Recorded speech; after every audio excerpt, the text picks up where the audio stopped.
रे मोदी करके देख जमींदारा, तने जमींदार का दुख समझ में आओगा। कदे राम फसल न खराब कर दे, कदे तेरा गेहूं मंडी में नहीं बिक पाओगा। कस्सी लाख लाख जख्म हो जाएंगे पैरा में, फिर भी तू राता न पानी लाओगा। रे मोदी एक दिन करके तो देख जमींदारा, तने जमींदार का दुख समझ में आओगा। रे मसा दुख समझ में आओगा। नमस्कार, मैं हिमांशु और आप देख रहे RSN एक्सप्रेस। अभी हम मौजूद है फव्वारा चौक यानी कि IG चौक पर। जैसे कि आप मेरे पीछे का दृश्य देख सकते हैं कि काफ़ी दिनों से ये लोग यहाँ पर रोड के साइड में खड़े रहते हैं। आइए हम जानते हैं कि इनका यहाँ पे खड़े होने का क्या है कारण और ये आम जनता को क्या बताना चाहते हैं। आइए हम इनसे बात करते हैं और जानते हैं। खेती कानून रद्द करो, MSP की गारंटी दो। ऐसा है जी, ये कृषि कानून रद्द करने के लिए हमारे 9 महीने से जो मुहिम ऊपर चली हुई है, किसान आंदोलन चला हुआ है। हाँ जी, हाँ जी। इसकी एक हमने हमारे युवा साथियों ने एक मुहिम चला रखी है। 5 से 7 डेली यहाँ पर आते हैं, हर लोगों को जागरूक करने का काम करते हैं। शहर के लोगों को जागरूक करने के लिए भी ये कृषि कानून कितने खतरनाक हैं, हाँ, और ये क्या है, उनको जागरूक करने के लिए हम हर चौक पे ये खड़े होते हैं। और अभी तो आज 9वां दिन है इधर, और यहाँ हमारी नफरी बढ़ जाएगी। उसके बाद हर एक चौक पर 10-10, 15-15 बच्चे इकट्ठा हो जाएंगे और लोगों को जागरूक करेंगे। और ये हमारा मिशन है, लोगों को जागरूक करने का, कृषि कानून रद्द करने का, MSP की गारंटी लेने का। सर, जैसे कि आज आज़ाद नगर में जो आपका वो क्या कार्यक्रम था? आज़ाद नगर में आज अनूप धानक मंत्री है, जो लगाई तो जा रही थी वैक्सीन। हाँ जी सर। और उन्होंने क्या किया भाई, आटा दे रहे हैं राशन डिपो में। हाँ जी। राशन डिपो में आटा दे रहे हैं, लेकिन वो आटा नहीं दे रहे थे वहाँ, वो एक ऐड कर रहे थे नरेंद्र मोदी की। हाँ जी, हाँ जी। उसकी थैली के ऊपर नरेंद्र मोदी का पोस्टर लगा रखा था, और ना किसी को भी उन्हें आटा नहीं दिया, खाली थैली देते थे। खाली थैली का क्या करोगे? और ऊपर से डोंगरे चले भाई, हम आटा वाला कर रहे। अरे तेल कहाँ गया? यानी कि वो थैली खाली थी, ओनली नरेंद्र मोदी की फोटो। नरेंद्र मोदी की फोटो थी, थैली दे रहे थे खाली, और वैक्सीन लगा रहे थे वो। हाँ जी। बहका कर वैक्सीन लगा रहे थे जानबूझ के। भाई वैक्सीन का ही नाम ले लेते, ये आटा देने हुआ पब्लिक में। इतनी लेडीज लोग बुला रखी थी वहाँ, गरीब थे तबके के, उनको किसी को कुछ नहीं मिला, सारे गाड़ी बकते गए वहाँ जाके। लास्ट तक प्रोग्राम हुआ तो ये कि ये झूठा ड्रामा कर रहे हैं। अब ये नया और ड्रामा चलाए, नए भाई आटा वो करेंगे, भाई ये कौन सी योजना चलाई है प्रधानमंत्री ने उस वाली, लेकिन उसमें फिर वैक्सीन वाला क्यों कर रहे थे जाके? फिर आटा दो, वो तेल दो, कितना महंगा कर दिया। वो है कहाँ तेल? मैं ये पूछता हूँ नरेंद्र मोदी से, भाई आटा दे रहे हो, 150 रुपये का खर्चा है, उस पर कम से कम जो थैली पे मोदी की फोटो लगा रखी है, और आटा कितना दे रखा है? 5 रुपये किलो। 5 किलो आटा 50 रुपये का, और थैली की कीमत बनाई की 150 रुपये। ये बोलो, बताओ आप। अब इसमें जब आप आज़ाद नगर में गए तो आप रवैया क्या रहा? ऐसा है, आज़ाद नगर में गए, पहले अनूप धानक मंत्री आया था मेन रोड से आया था, तो कलानी हॉस्पिटल के सामने मैंने सबसे पहले काला झंडा दिखाया था वहाँ अकेले ने। उसके बाद हमारे कुछ किसान साथी और आगे थे, और फिर हम जहाँ उनका प्रोग्राम था वहाँ हम शांति प्रिय जा रहे थे। उसके प्रोग्राम के अंदर तो मैंने नहीं घुसना था, तो हम शांति प्रिय तरीके से प्रदर्शन करेंगे। उसके प्रोग्राम में थोड़ा दूर होके थोड़ी नारेबाजी कर रहे थे, तो पुलिस प्रशासन में थोड़ा ये तो हो ही जाती है, आंदोलन है, झड़प तो हो जाती है, कोई बात नहीं। लेकिन ऐसा है, हमने अपना शांति प्रिय प्रदर्शन किया और पुलिस ने अपना काम किया। और जहाँ भी अगर आगे सार्वजनिक काम करते हैं JJP BJP के, हम उनको काले झंडे और अपना विरोध प्रदर्शन शांतिप्रिय तरीके से करेंगे। सर, नमस्कार सर। सर, आपको यहाँ पे कितने दिन हो गए यहाँ पे खड़े हुए? हमारे को लगातार इस चौक पे, दीनबंधु छोटू राम चौक पे लगातार 9वां दिन है जी आज। हाँ जी, हाँ जी। हाँ, ये प्रोग्राम एक्चुअली में युवा विंग है, जो छात्र विंग है, उनका प्रोग्राम है ये। हाँ जी, हाँ जी। हम उसको संयुक्त किसान मोर्चा के आह्वान पर हम उनको सपोर्ट कर रहे हैं। ये युवा साथियों ने ये बात जांची है, ये जो काले 3 कानून आए हैं,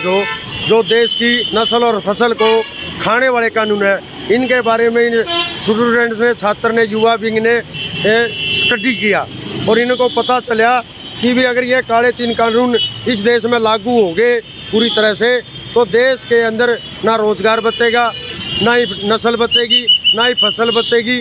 क्योंकि इस देश के अंदर लगभग 190 वर्ष ब्रिटिश कंपनी आई थी, ईस्ट इंडिया कंपनी। वो व्यापार करने के लिए आए थे, और व्यापार करते करते इस देश को कंगाल बना दिया उन्होंने।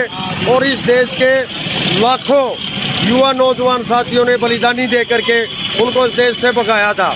उन्होंने इस देश के भारत देश के अंदर पूंजीवाद साम्राज्यवाद लागू किया था। अब उसी नकल पर ये मोदी की सरकार, आरएसएस पाखंडवादी की सरकार, भाजपा की सरकार उसी तर्ज पर इस देश को पूंजीवादियों का गुलाम बनाना चाहते हैं। जैसे कि हम आईजी चौक पर मौजूद हैं, बीचों बीच एक भाई खड़ा है तिरंगा लेके और हाथ में साइन बोर्ड लेकर। अभी उससे भी बात करेंगे और साथ ही साथ हमारे साथ और भी व्यक्ति हैं, उनसे भी अभी बात करते हैं और उनकी राय लेते हैं। नमस्कार जी। नमस्कार जी। हाँ जी सर, आप और कितने दिन खड़े रहेंगे यहाँ पर? भाई हमारा काम है लोगों को जगाने का, किसानों के प्रति। हमारे आंदोलन को 8 महीने से ज़्यादा हो चुके हैं, 650 से ज़्यादा शहादत हो चुकी हैं। तो शहर में कुछ अवेयरनेस थोड़ी कम लगती है हमें। हम शहर के लोगों को ये बताना चाहते हैं कि किसान है, जवान है तो ये देश है। अगर 80% लोग इस देश के खेती पर आधारित हैं, अगर हमारा देश 80% किसान पर देश नहीं होता तो यहाँ भूखमरी हो जाती, लूटमारी हो जाती। तो लोगों के पास खाने के लिए अनाज था गाँव में, देहात में, तो इसलिए लोग कोरोना का मुकाबला कर चुके हैं। लेकिन जो सरकार की मंशा है कि किसान को समाप्त करना है, इस खेती को 80% से घटा के 40% पर लाना है, अमेरिका और इंग्लैंड की तर्ज पर इस देश को WTO के माध्यम से यहाँ ये लागू पॉलिसी 3 काले कानून लागू करना चाहते हैं और यहाँ का किसान मजदूर बर्बाद हो जाएगा इन कानूनों से। हाँ जी नमस्कार जी। जी नमस्कार। काले कानून रद्द करो, MSP की गारंटी दो। सरकार ने तीनों काले कानून बनाए हैं जो कृषि विरोधी, किसान विरोधी, आम उपभोक्ता विरोधी और देश विरोधी, ये तीनों कानून हैं। हमारा ये पिछले 25-26 नवंबर से जो दिल्ली के बॉर्डर्स पर बैठ करके हमारा जो आंदोलन जारी है, इन तीनों काले कानूनों को वापस करवाने के बारे में कि हम ये तीनों कानून जो हमारे लिए किसान के लिए घातक हैं और आम उपभोक्ता के लिए भी घातक हैं, इनको वापस किया जाए। और MSP गारंटी का जो कानून है कि मिनिमम सपोर्ट प्राइस हमारे जो उत्पाद का है वो हमें मिलना चाहिए। हाँ जी नमस्कार सर। हाँ जी सर, आप आम जनता को क्या संदेश देंगे सर? बस हम आम जनता को एक तो उनका ज़मीर जगाना चाहते हैं। भाई ये कानून ये जो बने हैं केला, इसमें नहीं, आम आदमी पे बहुत ज़्यादा प्रभाव पड़ेगा इस चीज़ का। जो अनाज तो सभी खाते हैं, सब्जियां भी सभी खाते हैं, दूध भी सभी लेते हैं। तो आज भी देख रहे हैं महंगाई का आम आदमी को कितना असर पड़ा है, सिर्फ इसी वजह से कि कुछ चीज़ें कुछ घरानों के पास ये आ गई है। तो इसलिए ये सबकी लड़ाई और सबको मिलकर लड़ाई लड़नी पड़ेगी, जब भी हम इसको जीत पाएंगे। जैसे कि आप देख सकते हैं यहाँ पे नौजवान, हमारे देश के नौजवान भी यहाँ हैं, अभी इनसे भी बात करते हैं। हाँ जी नमस्कार। नमस्कार भाई साहब। हाँ जी बताइए, आप ऐसी जो यंग जनरेशन है उनको क्या संदेश दे रहे हैं? यंग जनरेशन को यही संदेश देना चाहते हैं कि आप लोग एजुकेटेड हो, समझदार हो, आपको समझना चाहिए, आपको ये तीनों कानून है एक बार पढ़ने चाहिए।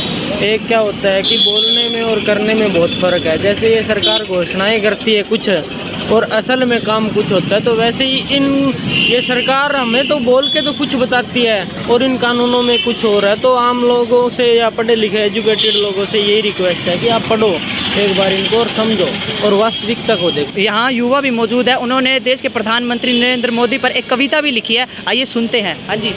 रे मोदी करके देख जमींदारा, तने जमींदार का दुख समझ में आओगा। कदे राम फसल न खराब कर दे, कदे तेरा गेहूँ मंडी में नहीं बिक पाओगा। कस्सी लाख लाख जख्म हो जाएंगे पैरा में, फिर भी तू राता न पानी लाओगा। रे मोदी एक दिन करके तो देख जमींदारा, तने जमींदार का दुख समझ में आओगा। रे मसा दुख समझ में आओगा। जैसे कि ये देखिए किसान एकता जिंदाबाद के नारे लगा रहे हैं। तो भाई ने इतनी अच्छी शायरी कही है कि यहाँ पे आम जनता भी किसान एकता जिंदाबाद के नारे लगाती हुई नजर आ रही है। और जैसे कि अभी देख सकते हैं कि हम उस भाई से भी अभी बात करेंगे कि जैसे वो चौक के बीच में खड़ा है और उस पर लिखा है कि नो फार्मर्स नो फूड। अभी उस भाई से पूछते हैं कि वो आम जनता को इसके माध्यम से क्या संदेश दे रहा है। नमस्कार भाई। नमस्कार भाई। आप जनता को क्या संदेश दे रहे हो सर यहाँ पे? जनता को संदेश जी, मेरा मेन पढ़े लिखे बच्चों के लिए संदेश है, जो स्टूडेंट्स हैं, कि जैसे हमें नौकरी नहीं मिल रही है और जैसे जो हमारी ज़मीन का एक ऑप्शन था वो भी अपने से छीन के जा रहा है, तो बस से कम उस ज़मीन के लिए तो लड़ दे, उस नौकरी के लिए नहीं बचा कुछ। तो जैसे कि मैंने देखा कि बाकी लोग तो रोड के साइड में खड़े हैं, पर आप बिल्कुल रोड के बीचों बीच खड़े हो, तो क्या मतलब क्यों खड़े हो आप? नहीं, ऐसा कोई खास मकसद नहीं है, वो दूसरी डायरेक्शन का ट्रैफिक रोक रहे, दिखा रहे उनको, मैं दूसरी तरफ के डायरेक्शन के लिए हूँ बस। मतलब आप बीच में खड़े हो तो लोगों को दिखा रहे हो, साइड के लोगों को जिनको नहीं दिख पाएगा। हाँ बिल्कुल, अगर जो भी समझना था, देखो समझदार बंदा समझ चुका है क्या हो रहा है क्या नहीं हो रहा है। हम बस अपना मैसेज अपना एक कंटिन्यू रखना चाहते हैं, अपना जो प्रदर्शन है बस, इससे ज़्यादा कुछ नहीं है। अत्याचारी सरकार के आगे बिल्कुल हाथ पे हाथ रख के बैठ नहीं सकते, तो बस इतना कुछ कर सकते हैं वो हम कर रहे हैं अपनी तरफ से। जैसे कि हमने इन सभी से बात की है, तो ये आम जनता को एक संदेश दे रहे हैं, एक संदेश के माध्यम से अपना प्रदर्शन शांतिपूर्वक आराम से रोड के साइड में खड़े होकर आम जनता को संदेश दे रहे हैं कि हमारा साथ दो, कृषि के काले कानूनों को रद्द करो। इसलिए ये रोड के साइड में खड़े होकर अपना प्रदर्शन कर रहे हैं। और मैं साथ ही जनता जनार्दन से अपील करूंगा कि आपकी क्या राय है, कमेंट बॉक्स में कमेंट जरूर कीजिए। मैं अगली खबर के साथ फिर मिलता हूं। नमस्कार।